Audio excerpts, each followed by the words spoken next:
হা খালা অলপ খাই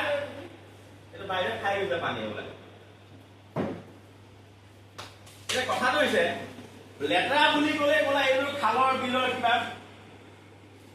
বেয়া নেকি লেতেৰাটো বেয়াই নহয় ন হে কেতিয়াবা যে এই অকল পজ কৰি দিয়াচোন এই যে কেতিয়াবা যে আমাৰ ক্লাছৰুম বিলাকত যে খোৱা এইখিনি পানী হয়নে এই বেয়া পানীখিনি ভাল কৰিবৰ কাৰণে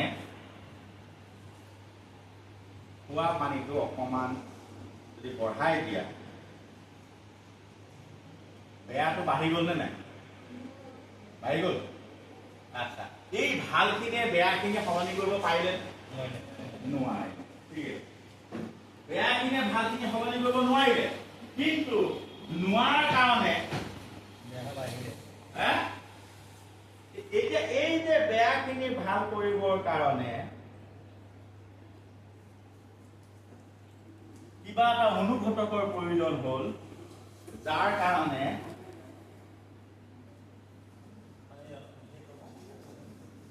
পৰিষ্কাৰ হৈ গ'ল মানসিকতা আৰু অনুঘটকটো কি আই কেন মই পাৰিম আই লগত উইল হয় নে চেল হয় বাৰু মই ইংৰাজী ইমান নাজানো চেল হয় আই চেল কি হ'ব কুড হ'ব নে কেন হ'ব সেইটো মই নাজানো কাৰণ মই মানে ইংৰাজীবিলাক আজিকালি হোৱাটছআপৰ নিচিনাকৈ জানো এতিয়া কয় যে আজিকালি তুমি ৰিক্সা যদি কি কয় ইউ কেন গ' টু ৰিক্সা আই কেন গ' টু চাইকেল আজিকালি ইংলিছ তেনেকুৱাই হোৱাটছআপ ইংলিছ ন টু লিখি দিলে হ'ল গতিকে হ'ল এই যে মই পাৰিমেই যদি আই লগত চেল হয় উইল লগাই দিলে হ'লে উল্টাটো হৈ যাব এই কথাটো হৈছে কি মই যিটো লেতেৰা আছিলে সেই লেতেৰা পানীখিনি খোৱা পানীখিনি দিয়াৰ লগে লগে বাঢ়ি গ'ল কিয় বাঢ়ি গ'ল যে ইমানেই আমাৰ সামাজিক পৰিৱেশত আমাৰ মস্তিষ্ক মলিয়ন হৈ আছে যিমানেই ভাল প্ৰশিক্ষণ নহওক যিমানেই ভাল কথা নকওক যেতিয়ালৈকে ভিতৰৰ পৰা অনুঘটক মানে ভিতৰৰ পৰা যেতিয়া সলনি নহয় মই কৰিম মই সলাম মানে তোমাৰ ঘৰখনৰ প্ৰথমতে সলোৱা তেতিয়ালৈকে সলনি নহ'ব আৰু যেতিয়া তুমি ভিতৰৰ পৰা নিজকে সলনি কৰা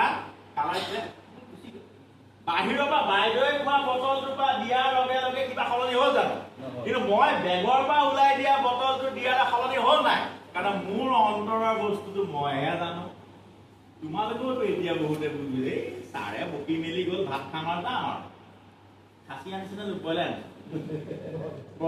খাম আৰু যাম আজি খানাটো খালে স্কুলত ক্লাছ কৰিবলগীয়া নহৈ গ'ল চেছ ফটো উঠিলো চেলফি ল'লো চেছ